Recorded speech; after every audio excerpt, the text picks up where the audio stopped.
मित्रांनो, मराठ्यांच्या इतिहासाबद्दल तर आपल्याला माहितीच आहे. शहाजी, शिवाजी, संभाजी महाराजांबद्दल आपण सगळेच जाणतो.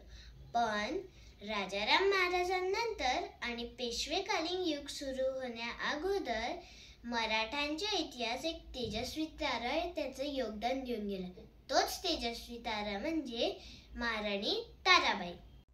त्यांचे वडील हंबीरराव मोहिते यांनी त्यांना लहानपणीच युद्धकला शिकवली होती आणि राजकारणात त्या तरबेज होत्या. शिवाजी महाराजांचा मोठा प्रभाव होता त्यांवर.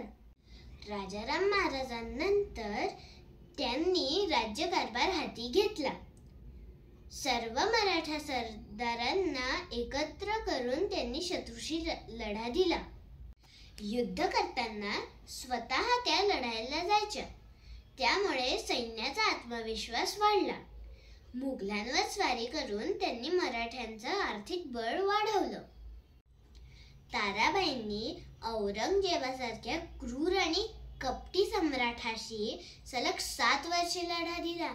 तेव्हा त्यांचे वय फक्त 24 ते 25 वर्षेच होते. कठीण काळातही ताराबाईंनी मराठ्यांचा ध्वज उंचावून धरला आणि शेवटपर्यंत स्वराज्याचा लढा सुरूच ठेवला. मराठ्यांच्या इतिहासातही महाराणी ताराबाईंचे कार्य हे स्त्री शक्तीचं दर्शन घडवणारे आहे. भेटूया पुढील भागात.